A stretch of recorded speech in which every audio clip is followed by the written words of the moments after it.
안녕하세요. 사랑하는 아내, 그리고 아이와 함께 살고 있는 40대 남자입니다. 여러분은 인생이 뭐라고 생각하시나요? 저는 정말 롤러코스터 같다고 생각합니다. 제일 높은 곳으로 갔다가 갑자기 아래로 훅 떨어지기도 하고, 그러다가 또 위로 올라갔다가 떨어지기도 하는 그런 스릴 있는 롤러코스터 말이죠. 저희 부부의 삶도 얼마 전까지 그랬습니다. 행복한 날도 있었지만 정말 위태로운 순간들도 있었는데요. 고난의 시간들을 지나 어떻게 다시 행복이라는 이름을 되찾게 됐는지 지금부터 이야기를 시작해 보도록 하겠습니다. 저는 충청도의 아주 작디 작은 시골 마을에서 태어났어요. 원체 촌이었던지라 어딜 한번 나갈라 치면 3시간에 한 대씩 오는 버스를 타고서 나가야 했고, 학교를 가려면 동이틀 무렵부터 일어나 준비를 해야 했어요. 지금 생각해 보면 그땐 정말 어떻게 살았나 싶지만 그 덕에 아주 부지런한 사람으로 성장할 수 있었습니다. 어린 시절을 고향에서 보낸 전 20살이 되자마자 서울로 대학을 가게 됐고, 대학을 졸업한 후 이름만 대면 다 알 법한 대기업 생산직으로 취업을 하게 됐어요. 그리고 첫 월급을 타자마자 부모님께 두둑하게 용돈을 챙겨드렸고요.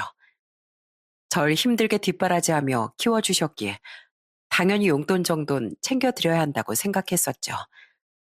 그런데 부모님께선 제가 드리는 용돈을 거부하시며 이렇게 말씀하셨습니다. 우린 네가 힘들게 일해서 벌어온 돈 한 푼도 받을 생각 없어. 부모가 돼서 어떻게 자식 돈을 받을 수 있겠니? 우리가 뭐 키워준 값을 달라고 한 것도 아니고, 차라리 나중에 결혼 자금이랑 집 살 때 도움될 수 있게끔 저금을 해라. 이젠 너도 마냥 우리 도움이 필요한 어린애도 아니고 스스로 경제활동도 시작했으니까 큰 대소사가 찾아오면 부모 도움 받을 생각하지 말고 혼자 해결할 줄 알아야 돼. 돈 허투루 쓰고 다니지 말고 1,000원짜리 한 장을 쓰더라도 계획적으로. 무슨 말인지 알겠지? 부모님께선 단 한 번도 제가 벌어온 월급을 손대지 않으셨고, 항상 제게 스스로 해결할 줄 알아야 한다는 걸 잊지 않도록 머릿속에 새겨주셨습니다. 덕분에 저는 버는 돈의 7, 80% 정도는 꾸준히 저금을 했고, 30대가 다 되었을 때쯤 어느 정도 돈을 모을 수 있게 됐어요. 그리고 전 직장에서 지금의 아내를 만나게 됐습니다. 저와 4살 정도 차이가 나는 아내는 20대 초반부터 이곳에 들어와 일을 하던 사람이었어요. 밝은 성격에 이 넓은 직장에서 아내 이름을 모르는 사람이 없었고, 나이를 불문하고 모두와 친하게 지내던 사람이었습니다. 아내 옆에 있으면 피곤해서 축 처져 있다가도 저절로 힘이 차오르는 듯한 기분까지 들었죠.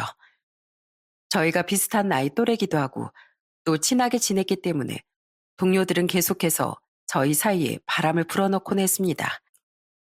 저는 괜히 아내가 불편해할까봐 직장 동료들한테 그러지 말라고 말렸지만, 아내는 되려 툴툴거리며 제게 이렇게 말을 하더군요. 오빤 저랑 엮이는 게 싫어요?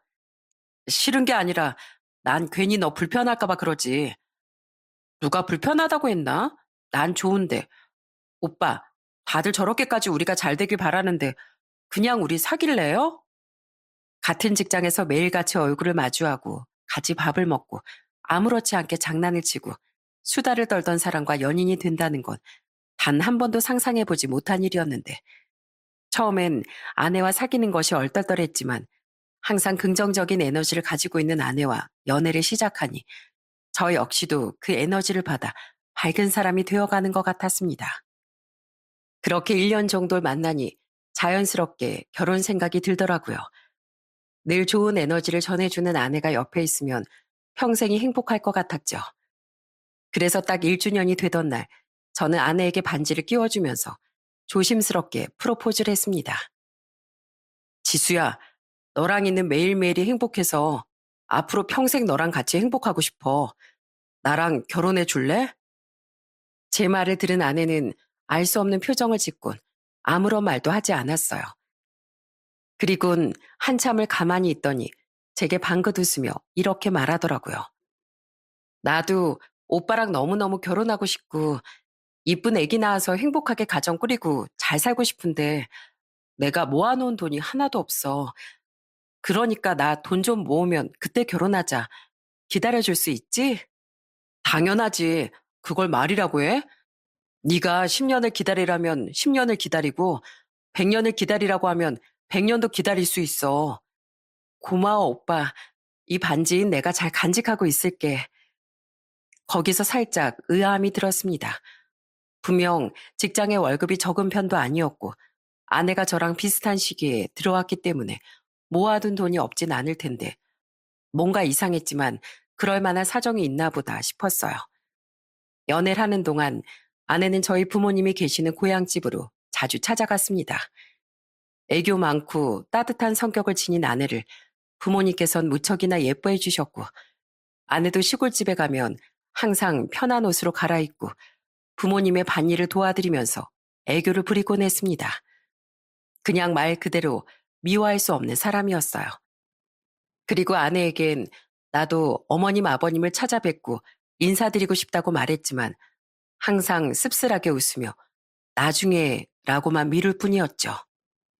저는 속으로 아내가 마음속 깊숙한 곳에 있는 얘기를 언젠가 해주기를 바랬습니다. 대체 무슨 사정이 있는 건지 알고 싶었죠. 그리고 그 사정은 정확히 3개월이 지난 어느 날 아내 입으로 들을 수 있었어요. 오빤 궁금하지 않아? 내가 왜 그렇게 직장을 오래 다녔는데도 모아놓은 돈이 한 푼도 없다고 말했는지, 왜 내가 오빠한테 우리 가족을 소개시켜 주지 않는지 궁금하지. 근데 상대방이 먼저 말을 안 꺼내는데 내가 먼저 물어보는 것도 실례인 거잖아. 그래서 언젠가 네가 마음이 편해지게 되면 알아서 말해주겠지 하고 기다리고 있었어. 고마워. 내가 먼저 말 꺼낼 때까지 기다려줘서 오늘에서야 말할 용기가 좀 생겼어. 오빤 나한테 제일 소중한 사람이고 앞으로도 그럴 사람이니까 알 건 알아야 한다고 생각이 들더라고. 편하게 얘기해. 내가 다 들어줄 테니까. 난 외동으로 태어났어. 남들은 외동으로 태어나면 온실속 화초처럼 곱게만 자란 줄 아는데 난 아니었어. 엄만 시내에서 옷가게를 운영하고 있었는데 항상 나보단 장사가 먼저였던 사람이었거든. 내가 8살 때 자고 일어났는데 너무 배가 고픈 거야. 방문을 열었는데 엄마가 바로 앞에 있길래 배고프다고 말하니까 나한테 퉁명스러운 목소리로 야, 너는 손이 없니 발이 없니? 엄마 지금 나갈 준비하는 거 안 보여? 네가 차려 먹어. 이렇게 말하더라고. 참 웃기지? 엄마한테 난 단 한 번도 우선순위가 된 적이 없었어. 어릴 때 고생을 많이 했구나. 힘들었겠다. 그래도 우리 아빠는 되게 좋은 사람이었어. 아빠도 나처럼 공장에 다니면서 열심히 살던 사람이었는데 항상 퇴근할 때마다 땀이랑 흙먼지에 잔뜩 찌든 작업복을 입고서 집에 돌아오면 나부터 안아주셨어. 일하고 오면 진짜 피곤할 법도 한데 맨날 내가 학교에서 무슨 일이 있었는지 앉아서 다 들어주고 그럼 아빠는 웃으면서 우리 공주님 학교에서 그런 일이 있었어? 재밌었겠네. 라고 말해주고 그래서 난 어릴 때부터 엄마보다 아빠가 훨씬 좋았어. 그래도 아버님이랑은 좋은 기억이 많은 것 같네. 지금도 아버님이랑은 잘 지내고 있는 거지? 아니, 우리 아빤 내가 9살 되던 해 오토바이 사고로 돌아가셨어. 우리 아빠는 오토바이를 타고 출퇴근하던 분이셨거든. 그날도 퇴근길에 오토바이 타고 오시다가 사고가 나서 돌아가시게 된 거야. 난 아직도 아빠가 돌아가셨다는 소식을 들은 그날이 계속 어제 일처럼 떠올라서 가끔 너무 괴로워. 우리 아빠 얼마나 아프셨을까? 얼마나 괴로우셨을까 싶어서 마음이 막 찢어지는 것 같고. 아내는 돌아가신 아버지 얘기를 하면서 눈물을 펑펑 흘렸습니다. 얼굴을 감싸고 계속해서 눈물을 흘리는데 그 모습을 보니 마음이 너무 아프기도 하고 안쓰럽기도 해 울컥하는 마음에 아내를 품에 꼭 안고 진정할 수 있도록 천천히 다독여줬습니다. 한참의 시간이 지난 뒤 감정을 어느 정도 추스른 아내는 이야기를 다시 이어나갔어요. 난 시간이 흐르면 흐를수록 아빠가 더 그리웠는데 엄만 그러지 않았나 봐. 아빠가 돌아가신 지 3년쯤 됐을 때 어떤 아저씨랑 남자애를 데리고 집으로 들어오더라고. 그러더니 나한테 인사해. 네 새아빠랑 오빠야. 앞으로 깍듯하게 새아빠라고 부르고 오빠라고 불러. 라고 하는데 진짜 너무 황당해서 말이 다 안 나오더라고. 아빠가 돌아가신 지 10년이 지난 것도 아니고 고작 3년이 지나고 나서 재혼이라니 내 상식으론 정말 이해가 안 갔어. 아, 재혼하셨구나. 오빠가 들어왔다고 하는 거 보니 새아버지도 결혼을 하셨었던 거야? 맞아. 너무 속상했지만 뭐 엄마도 엄마 인생이 있으니까 나도 마음속으로 받아들이고 새아빠라 부르고 오빠라고 부르면서 잘 지내려고 열심히 노력하려고 했어. 근데 그땐 몰랐지. 그게 내 인생 지옥의 시작이었을 줄은. 무슨 소리야? 지옥이라니. 엄만 새아버지랑 오빠가 집으로 들어오고 난 이후부터 날 투명인간 취급하기 시작했어. 물론 새아버지도 마찬가지였고 뭘 하든 오빠가 먼저였고 학원도 오빠만 보내주고 내가 그렇게 학원 다니고 싶다고 할 땐 학교 공부나 열심히 해 하더니 오빠가 학원 다니고 싶다고 하니까 우리 아들 무슨 학원 보내줄까? 음악 학원? 태권도 학원? 말만 해. 이렇게 말하는데 진짜 너무 어이가 없더라고. 아휴, 엄청 서운했겠다. 그렇게 시간 지나고 오빤 서울에 있는 대학에 들어갔는데 오빤 대학 등록금까지 손수 다 내주면서 내가 대학 가고 싶다니까 뭘 하는지 알아? 야, 여잔 돈 많은 남자 꼬셔서 시집만 잘 가면 돼. 여자가 대학은 무슨 대야? 이러는 거 있지? 그때 나도 울컥해서 등록금 내가 벌어서 내가 갈 테니까 제발 대학 보내달라고. 그렇게 울면서 말하니까 돌아온 대답이 진짜 가관이더라고. 쓸데없는 짓 할 생각하지 말고 돈 벌어서 키워준 거 갚을 생각이나 하라고. 그렇게 20살이 되자마자 공장 들어가 일하고 22살에 이곳으로 들어오게 된 거야. 아휴, 진짜 많이 힘들었겠다. 너도 꿈이 있었을 텐데. 공장에서 일하는 것도 뭐 나쁘진 않았어. 좋은 사람들도 정말 많이 만났으니까. 근데 내가 돈을 벌기 시작한 그 순간부터 난 누르면 돈 나오는 기계 취급을 당했어. 적금 들려고 하니까 귀신같이 100만 원씩 빼들고 가고 내가 지금 직장으로 옮기니까 달에 100만 원 내던 걸 150으로 올려서 달라는 거 있지? 나도 참 바보 같았던 게 그냥 그렇게 말하면 모른 척하고 내 쓸 거 쓰고 모을 거 다 모으면 되는데 엄마한테 제대로 가스라이팅을 당했어. 엄마가 하라면 다 해야 되는 줄 알았지. 그렇게 그게 지금까지도 이어지고 있어서 모은 돈 한 푼 없는 거고 오빠 프로포즈도 못 받아줬고 우리 집에다가 소개도 못 시켜줬던 거야. 괜히 오빠한테도 문제 생길까 봐서. 그냥 돈 주지 말고 외면해버리지 그랬어. 너한테 도움 준 게 아무것도 없는데 대체 돈을 왜 준 거야? 법적으로 이어진 가족이잖아. 그래도 내가 아프거나 힘들 때 기댈 보금자리 하나 정도는 있어야지 생각했어. 아내의 말을 듣고서 전 고개를 푹 숙일 수밖에 없었습니다. 아내는 정말 마음씨가 너무 따뜻하고 여린 사람이었어요. 그 고통 속에서도 이렇게 바르게 잘 커져서 밝은 모습으로 제게 다가와줘서 그저 고마울 뿐이었습니다. 이후 오빠에 대한 이야기를 더 들을 수 있었는데 그냥 기가 막혔습니다. 그렇게 좋은 대학을 나오고 중견기업까지 들어가 놓고서도 적응을 못하고 2년 만에 그만두고 여기저기 들어간 직장에서도 제대로 적응을 하지 못해 뱅뱅 맴돌다가 백수가 된 지 5년이 됐다고 하더군요. 아내의 사정을 모두 다 알게 된 전 더욱 아내의 옆을 지켜주고 싶었습니다. 그리고 나서 다시 한번 프로포즈를 했어요. 모아놓은 돈 한 푼 없어도 괜찮으니 평생 옆에서 지켜주고 싶다고. 그러니까 나랑 결혼하자고 말이죠. 이 얘기를 듣고서도 나랑 결혼하고 싶다는 생각이 들어? 이런 얘기 들으니까 나는 너랑 더 결혼해야겠다는 생각이 드는데 앞으로 네가 받은 상처 내가 천천히 치료해 줄게. 나랑 결혼하자 지수야. 그렇게 아내는 저의 프로포즈를 받아줬습니다. 그날부터 저희는 아주 천천히 결혼 계획을 세우기 시작했어요. 들떠서 준비를 하기보단 시간이 걸려도 꼼꼼하게 준비를 하고 싶었죠. 그러던 어느 날이었습니다. 저와 함께 즐거운 시간을 보내고 있던 아내가 갑자기 누군가의 전화를 받고 오더니 갑자기 표정이 무척 안 좋아지는 거예요. 방금 전까지만 해도 밝은 표정으로 점심 메뉴를 고민하고 있던 아내였는데 말이죠. 무슨 일 있어? 표정이 왜 그래? 무슨 일인지 말해봐. 오빠가 갑자기 장사를 해보고 싶대. 그래서 돈이 필요한데 나보고 5천만 원 정도만 보태라고 하네. 안 되면 대출이라도 받으라고. 뭐? 5천만 원? 절대 해주지 마. 한 번이 두 번 되고 두 번이 세 번 되고 그러다가 지금까지 오게 됐잖아. 5천만 원 주게 되면 넌 앞으로도 영원히 이렇게 살게 될 거야. 절대 돈 줄 생각도 하지 말고 대출은 더더욱이나 꿈도 꾸지 마. 아니다. 차라리 결혼할 남자 있다고 말씀드려. 아내가 언제까지 이렇게 시달리고 마음에 상처를 입고 있는 걸 보고만 있을 순 없었던 전 큰맘 먹고 처갓집에 인사를 드리러 갔습니다.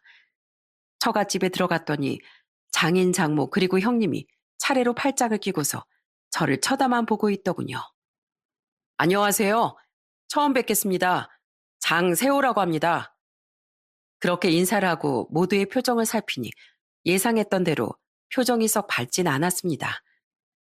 그런데 보통 자기 딸이 결혼할 사람을 데리고 오면 진수성찬까진 아니어도 기본적인 대접이라도 준비를 하는 게 일반적인 상황이라고 생각하는데 제게 건넨 건 식사도 과일도 아닌 얼음 2개가 동동 띄워져 있는 믹스커피였습니다.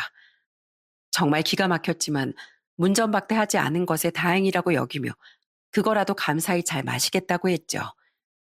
그렇게 거실에 앉아 믹스커피를 홀짝이고 있는데 장인과 장모가 저를 정말 뚫어져라 쳐다보는 겁니다. 그러더니 장모가 한숨을 쉬며 제게 말을 꺼내더라고요. 그래, 얘긴 들었어요. 같은 공장에 다닌다면서요. 네, 그렇습니다.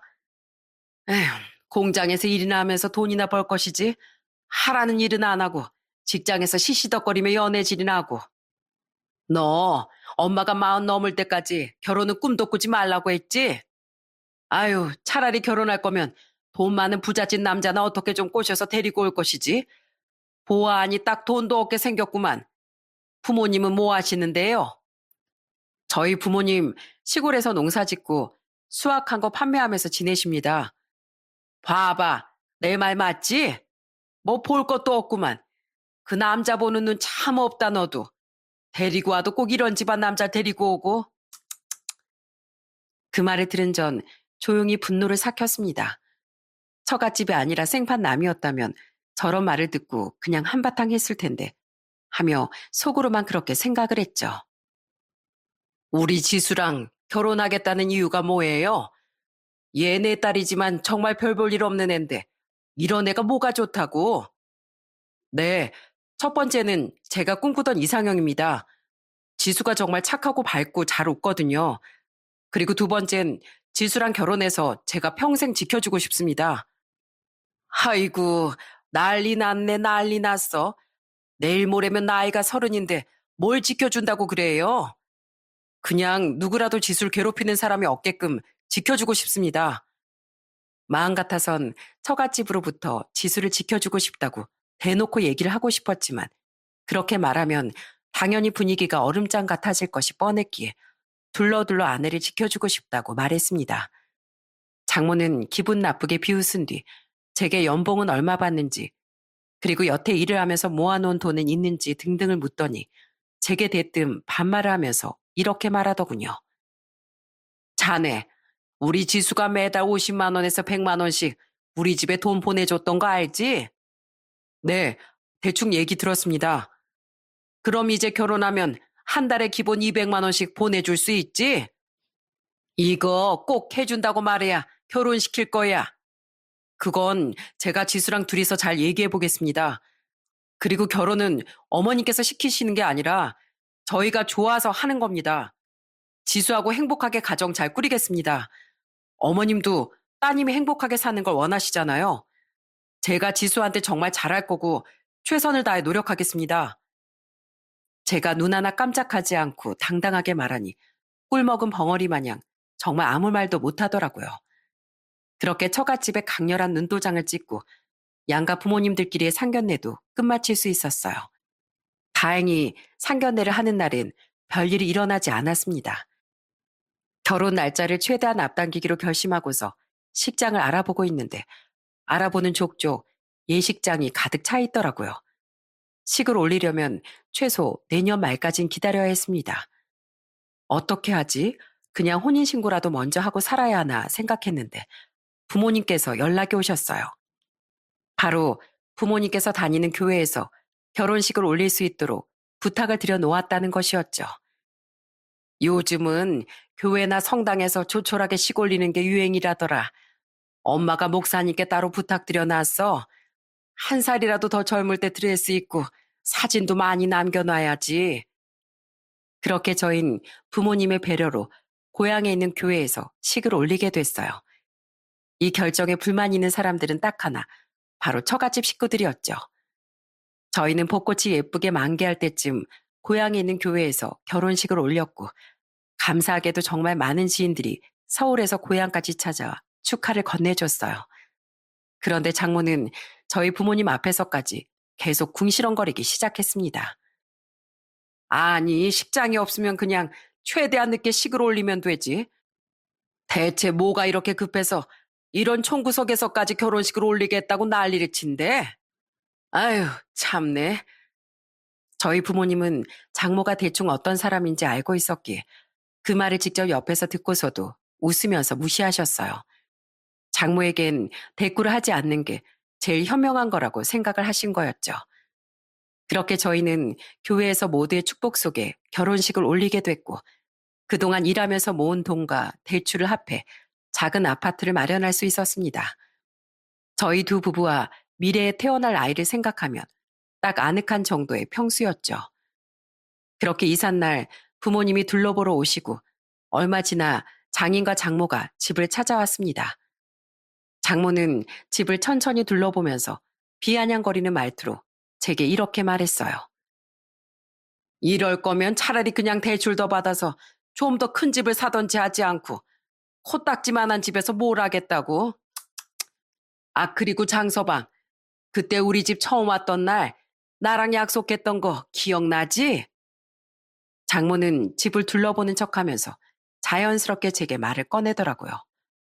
저는 당연히 기억했지만 장모가 원하는 대답을 해주고 싶지 않았기에 일부러 모른 척을 했어요. 그랬더니 표정이 아주 가관으로 일그러지더군요. 아니, 그 얘기한 지 뭐 얼마나 됐다고 벌써 까먹어. 젊은 사람이 까마귀 고기를 먹었나. 매달 우리한테 200만 원씩 보내라고 내가 그때 분명히 얘기했잖아. 똑똑히 기억합니다, 장모님. 근데 그때 저희가 확답을 드린 게 아니라 상의해보고 결정하겠다고 말씀드렸는데 그건 기억이 안 나시나 봐요. 저희가 진지하게 상의해봤는데 이제는 그동안 지원했었던 금액들 일절 다 끊기로 결론 지었어요. 대신에 장인어른 장모님 생신날엔 용돈도 드리고 제가 사위 노릇하면서 장인어른 장모님께 잘해드리겠습니다. 뭐? 아니, 누구 마음대로 지원을 끊겠다는 거야? 야, 지수야. 이건 네 남편이 그렇게 하라고 시킨 거지? 그런 거지? 장인어른 장모님, 그동안 도움 많이 받으셨잖아요. 근데도 맨날 형님이랑 차별이나 하고 부끄럽지 않으세요? 그리고 정말 딸로 생각한다면 이제는 가정이 생겼으니까 자식 낳고 잘 살 생각만 해라. 이렇게 말씀하셔야 하는 거 아닌가요? 그런데 처음 만나자마자 돈 얘기부터 꺼내면 어떤 사이가 조화를 하겠습니까? 그렇게 나오겠다 이거지? 그럼 나도 너 인정 못해. 결혼식 올렸어도 혼인신고 안 했으면 끝 아니야? 이미 늦었습니다. 저희 어제 혼인신고 했거든요. 장인어른 장모님의 딸이기도 하지만 이제는 법적으로 제 아내이기도 합니다. 그러니까 예전처럼 이래라 저래라 하는 말은 함부로 하지 말아주셨으면 좋겠네요. 제가 굳은 표정으로 말하자 장모는 분한 표정으로 한참 동안이나 절 노려봤습니다. 그러고선 잔뜩 씩씩거리더니 앞으로 두고 보자는 말을 하고서 장인과 함께 집 밖으로 나가버리더군요. 두고 보자는 사람치고 무서운 사람 없다고 하잖아요. 장모는 그렇게 으름장을 놓고서 정작 제게 하는 건 아무것도 없었습니다. 처음 1년간은 저희도 정말 많은 노력을 했는데요. 결혼하고 처음 맞는 명절에 좋은 선물 세트를 들고 찾아뵙기도 하고 생신도 정성껏 챙겨드렸어요. 그런데도 장인과 장모는 제가 영 성에 차지 않는 것 같았습니다. 그리고 여러분, 보통 사이가 명절에 가면 상다리가 휘어지는 정도는 아니더라도 맛있는 반찬이 있으면 사위 앞에 밀어다 주고 그러지 않나요? 장모는 명절날에도 저희를 찬밥 취급하기 바빴습니다. 반면 백수 노름을 하고 있는 형님에겐 불고기 반찬이며 육전이며 온갖 맛있는 반찬들을 먹여줬죠. 사흘 굶은 사람처럼 개걸스럽게 손가락에 아주 소스까지 다 묻혀가면서 우걱우걱 먹어치우는데 보는 사람 밥맛이 다 떨어질 정도였습니다. 제 앞에는 간이 거의 되어 있지 않은 나물 반찬들만이 앞에 있었는데 저는 그 나물들을 밥 위에 올리고서 보란 듯이 맛있게 먹어치웠어요. 자네, 지금 그게 목구멍으로 넘어가나? 너무 잘 들어가는데요. 저는 고기 반찬보다 이런 건강한 나물 반찬을 더 좋아해서요. 장모님, 밥 한 공기만 더 주실 수 있을까요? 세상에 저렇게까지 독한 사람이 또 있을까? 자네 줄 밥 없으니까 집에 가서 먹든지 말든지 하게. 저는 절대로 처갓집 식구들에게 기죽는 모습을 보이지 않았습니다. 그럴수록 미운 털은 점점 더 박혔지만 말이죠. 그렇게 시간이 지나고 아내의 생일이 찾아왔어요. 저녁 퇴근 후 아내와 집에서 조촐하게 파티를 하고 맥주를 한 잔 마시며 저는 아내의 손을 꼭 잡고서 이렇게 말해줬어요. 여보, 결혼 전에 나한테 그랬었지? 가족이랑 등 돌리면 혼자 남는 것 같았다고. 지금도 그렇게 생각해? 아니, 지금은 아니야. 이렇게 당신이랑 생일 파티도 하고 맥주 한 잔 마시는 여유도 생기고 나한테 이런 소소한 행복을 안겨줘서 당신한테 너무 고마워. 그러니까 난 이제 당신이 끌려다니지 않았으면 좋겠어. 당신 오늘 생일인데도 봐. 장인어른 장모님 그리고 형님까지 연락 한 통이 없잖아. 그러니까 우린 딱 그냥 적정선 지키면서 할 도리만 하면 되는 거야. 당신도 그만큼 했으면 정말 열심히 했어. 우린 앞으로 서로만 생각하면서 살자. 그날 이후 아내는 정말 저만 믿고 따라오기 시작했습니다. 그리고 연차를 내고서 모처럼 아내와 즐거운 시간을 보내고 있던 어느 날, 오랜만에 장모가 아내의 휴대폰으로 전화를 걸어왔고, 저는 편하게 전화를 받으라고 말했습니다. 그런데 전화를 받은 아내의 표정이 또다시 일그러지기 시작했어요. 장모가 또 돈 타령을 시작한 거죠. 얼마나 목소리가 큰지 말소리가 다 들리더라고요. 너 오빠한테 줄 5천만 원은 대출 받았니? 엄마가 네 남편 몰래 빠른 신뢰로 5천만 원 준비하라고 했지? 까먹은 거 아니지? 무조건 네 남편 몰래 해야 돼? 그 소리를 들은 전 아내를 쳐다보면서 입모양으로 단호하게 딱 잘라내라고 말해줬어요. 제 입모양을 본 아내는 심호흡을 한번 크게 하더니 장모에게 이렇게 말했습니다. 나 오빠 도와줄 마음 손톱만큼도 없어. 오빠도 이제 나이 먹을 만큼 먹었는데 오빠가 가게 차리는 비용도 내가 대출까지 받아서 일일이 부담해야 돼? 5천만 원 대출 받아서 빌려주면 그 돈은 그대로 오빠가 갚아준대? 아님 엄마가 갚아줄 거야? 이해. 가족끼리 잘 되라고 5천만 원 정도 빌려줄 수도 있는 거지. 갚기는 뭘 갚어? 너 인생 그렇게 사는 거 아니야. 오빤 나랑 피 한 방울도 안 섞인 남이야. 그러니까 도와줄 이유도 없어. 앞으로 한 번만 더 얘기 꺼내면 가족이고 뭐고 이제 연 다 끊고 살 테니까 진짜 날 조금이라도 가족이라고 생각한다면 다신 얘기 꺼내지 말아줘. 장모는 그런 아내의 모습에 적잖게 당황한 듯 보였습니다. 그동안 시키는 대로 모두 해왔던 아내가 처음으로 제 의견을 내세우니 얼마나 놀랐겠어요. 그 이후에도 아내는 계속 형님, 장인, 장모, 돌아가면서 오는 전화나 문자들을 모두 무시했고 결혼 3년 차가 되던 해 처갓집 식구들은 저희 부부에게 점점 꼬리를 내리기 시작했습니다. 예전 같았으면 냅다 전화해서 다짜고짜 돈을 내놓으라고 말했을 장모는 어느 순간부터 제게 하지도 않던 안부 전화를 해서 저보고 잘 지내는지 밥은 먹었는지 이런 것들을 묻더라고요. 장모님, 웬일이세요? 저한테 안부도 다 물어보시고. 그냥 요즘 더운데 잘 지내고 있나 싶어서. 저흰 잘 지내고 있어요. 그런데 무슨 일 있으세요? 저기 장서방, 다름이 아니라 우리가 이번 달 카드값이 너무 많이 나와서 그러는데 딱 42만 원이 부족하거든. 혹시 자네가 좀 도와줄 수 있을까 싶어서. 자네도 돈 나갈 때 많을 텐데 미안하네. 갑자기 왜 그러시는 거예요? 예전 같았으면 이런 것도 안 물어보시고 문자로 계좌번호만 딱 남기셨을 뿐이? 아니, 생각해보니까 우리가 자네한테 좀 너무했더라고. 솔직히 뭐 돈은 땅을 파서 나오는가? 자네랑 우리 지수가 힘들게 일해서 돈 버는 건데 예전엔 정말 미안했어. 딱 이것만 좀 도와줄 수 없겠나? 네, 알겠습니다, 장모님. 그 정도는 제가 도와드릴게요. 3년 전과 비교했을 때 장모의 태도는 눈에 띄게 달라져 있었습니다. 악연도 그런 악연이 없었는데 장족의 발전이라고 부를 만할 정도였죠. 좋은 게 좋은 거라고 그렇게 정중하게 남에게 부탁을 하는 태도로 말을 하니 저도 딱히 거절을 할 이유는 없었습니다.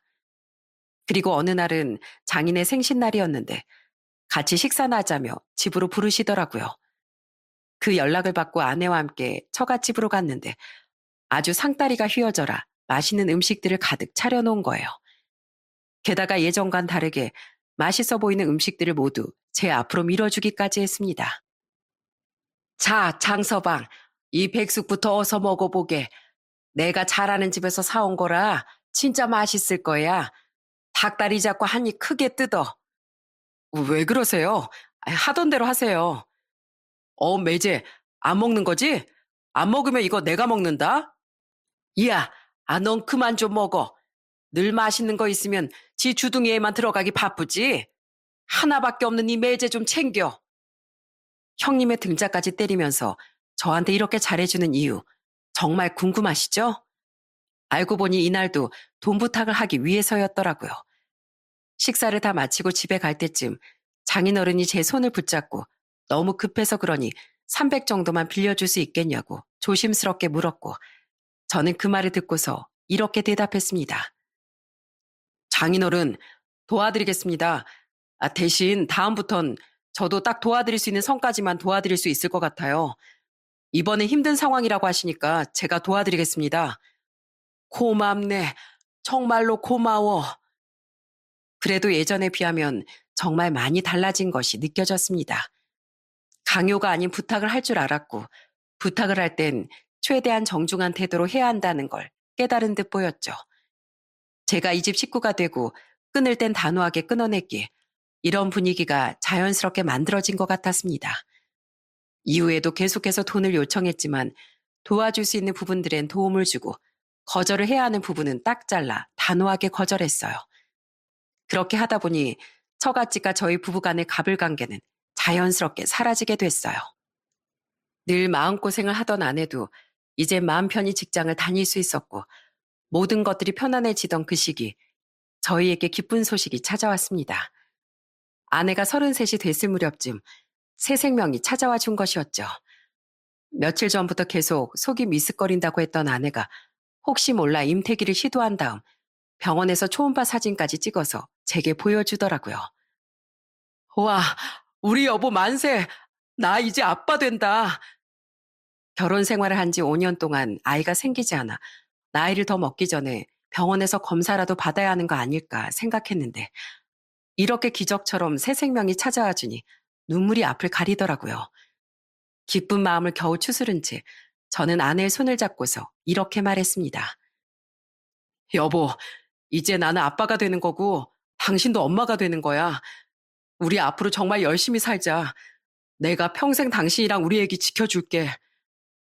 새 생명이 찾아왔다는 소식을 듣자마자 세상 만물 모든 것이 아름다워 보이는 마법에 걸린 듯 했습니다.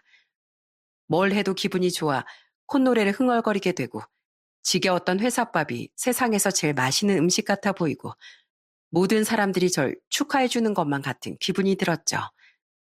직장 동료들도 나중에서야 사실을 알고선 진심으로 축하한다는 말을 전해주더라고요. 그리고 아내는 서서히 배가 나오는 임신 5개월 정도가 됐을 때쯤 회사에서 출산휴가와 육아휴직을 받게 됐습니다. 예비 부모의 기다림이라는 건 정말 설레는 일이더라고요. 미리부터 아내와 백화점을 돌면서 아기용품을 준비하고 작은 방을 아기방으로 쓰기 위해 열심히 스티커를 붙이고 모비를 달고 또 아기 침대를 놔두고 하루하루 아이가 건강하게 태어나기만을 기다리고 있었습니다. 그렇게 부모가 되기만을 기다리며 설레이는 하루를 살아가던 어느 날, 저희 부부에게 예고 없는 불행이 찾아왔습니다. 아내가 딱 26주가 됐을 무렵쯤 아내 안색이 점점 안 좋아지기 시작하더라고요. 가벼운 몸살 정도라고 생각했는데 시간이 가면 갈수록 점점 더 상태가 안 좋아지더군요. 아, 몸이 왜 이러지? 속도 너무 안 좋고 가슴에 이상한 멍울 같은 것도 만져지는 것 같고 원래 다 이런가? 많이 힘들면 바로 병원 갈까? 아니야. 어디서 봤는데 병원 가서 약 같은 거 먹고 주사 같은 거 맞으면 아기한테 안 좋을 수도 있대. 한번 참아볼게. 시간이 지나면 나아지겠지 하던 아내의 몸 상태는 나날이 나빠지기만 했습니다. 그러던 어느 날 이제는 복통까지 호소하며 제 팔을 부여잡고 주저앉은 아내는 결국 제게 병원에 가자고 말했습니다. 나 아무래도 느낌이 좀 이상해. 요새 꿈자리도 계속 사납고 혹시 우리 똥구리한테 무슨 일 있는가 싶어서 그것도 걱정이고 병원 가보고 싶어. 그렇게 저는 아내를 데리고 곧장 병원으로 향했습니다. 우선 아이에게 문제가 있는 건 아닐까 싶어 산부인과 쪽으로 향해 그동안 있었던 증상 같은 걸 말씀드리니 벼랑간 표정이 확 굳어지시며 유방외과 쪽으로 가보라고 하시더군요. 그리고 아내와 함께 유방외과 진료를 받으러 갔는데 의사 선생님께서 아내를 보면서 굳은 표정으로 이렇게 말씀을 해주셨습니다. 우선 가슴에 멍울이 만져진다고 하셨으니 기본적인 초음파부터 확인한 다음에 횡파탄성 초음파라고 해서 만져지는 그 멍울이 양성인지 악성인지 확인하는 검사를 진행할 거예요. 원래 임신 중기되면 일반적으로 혹이 만져지는 경우도 있긴 한데 그게 혹인지 아니면 종양인진 확인을 해봐야 알 것 같고 그리고 초음파상으로 모양이 안 좋으면 총생검이라고 해서 조직 검사를 추가로 진행하게 될 거예요. 우선 보호자분께선 잠시 밖에서 대기하고 계세요. 초음파 검사, 조직 검사라는 말을 듣는데 순간 가슴이 철렁하고 내려앉는 듯한 기분이 들었습니다. 그리고 저는 대기실에서 기다리는 동안 두 손을 꼭 모은 채 아내에게 제발 아무런 일이 없기만을 기도했습니다. 일어날 수 있는 가장 최악의 상황만은 아니길 진심으로 바랬어요. 그렇게 기다리기만 한 지 한참의 시간이 지났을 무렵 의사 선생님께서는 저를 조용히 부르시더니 검사 결과를 알려주셨습니다. 저는 검사 결과 소식을 듣고서 충격을 받고 바닥에 주저앉고 말았어요. 사랑하는 아내가 유방암 진단을 받았다는 것이었습니다.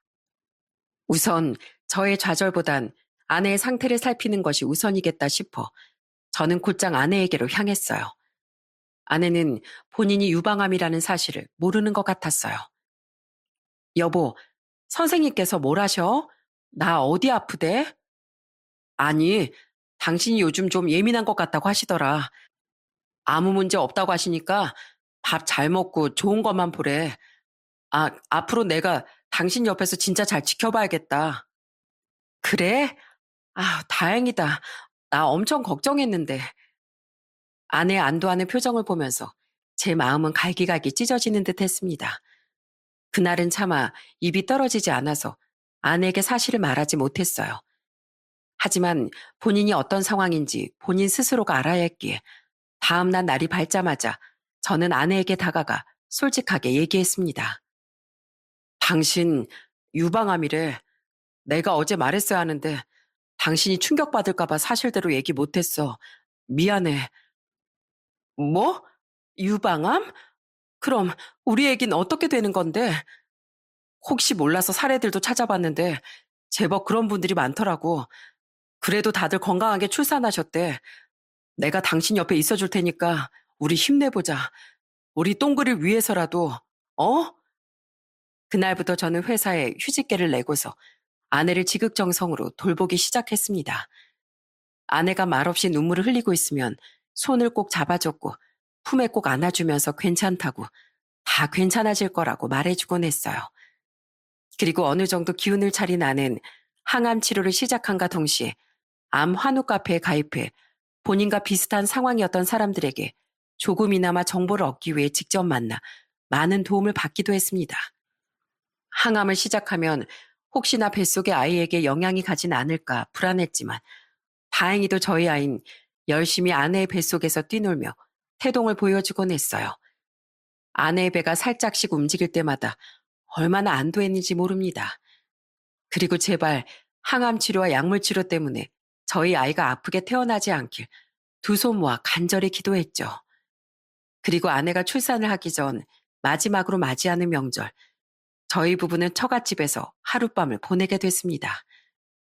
아내는 몸이 힘들어 먼저 잠들었고, 저는 처음으로 장인 장모와 함께 정과 술을 마시면서 그동안은 하지 못했던 속 깊은 대화를 하기 시작했어요. 장인어른, 저 많이 미우시죠? 장모님께서도 제가 따박따박 말대답하고 그러니까 짜증나고 사위로 인정하고 싶지도 않으시죠? 사실 결혼 전에 어느 정도는 알고 있었어요. 집사람이 어떻게 살아왔는지. 그걸 두고 생각했어요. 더 이상 남보다 못한 관계로 만들지 말아야겠다. 꼭 고치고 싶었어요. 그리고 집사람은 그렇게 장모님께 돈을 뺏기고 또 뺏기면서도 유일한 핏줄이란 이유 하나로 장모님 손을 못 놓았어요. 아무리 미워도 엄만 엄마니까. 뭐? 지수가 정말로 그랬어? 장모님, 제가 없는 말 지어내는 사람은 아니라는 거 장모님이 더 잘 아시잖아요. 이제 과거는 다 잊을 테니까 이젠 정말 집사람, 딸처럼 대해주세요. 외롭게 자란 집사람, 지금부터라도 좀 사랑해주세요. 그리고 진정한 엄마가 되어주세요. 제가 이렇게 무릎 꿇고 빌겠습니다. 티는 안 내도 집사람은 아직까지도 장모님 사랑만 기다리고 있어요. 내가 미안하네. 자네 말이 다 맞아. 내가 너무 우리 지수한테만 의지하려고 했어. 나도 그러면 안 되는 걸 아는데 한 번이 두 번이 되고 또 두 번이 세 번 되다 보니 계속해서 손을 벌리고 의지를 하게 되더라고. 미안하네. 내가 자네랑 지수한테 정말 못할 짓 많이 했네. 이제 내가 더 많이 노력하겠네. 장모는 눈물을 펑펑 흘리며 다시는 그러지 않겠다고 약속했습니다.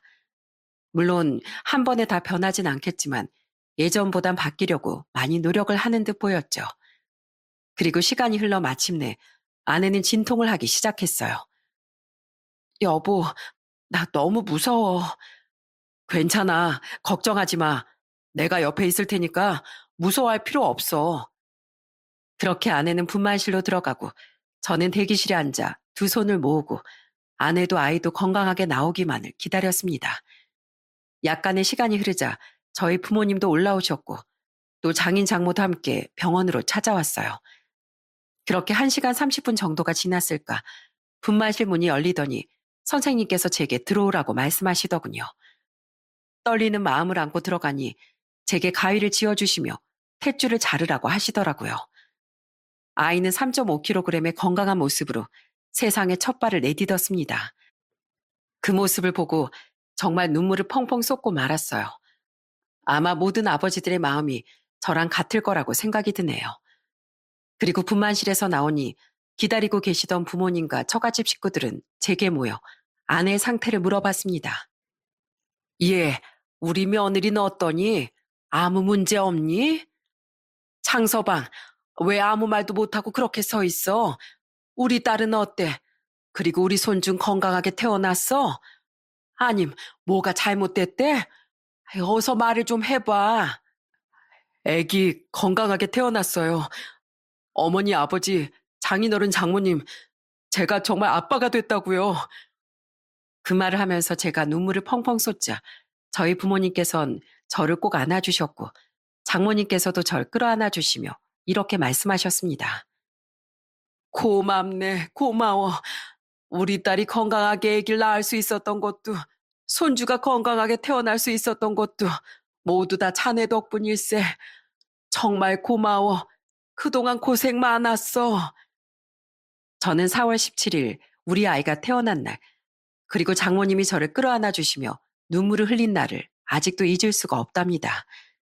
아내는 아무런 문제 없이 출산을 했고 태어나기 전부터 저희 부부의 걱정을 한 몸에 샀던 아이도 건강하게 세상에 태어나 줬어요.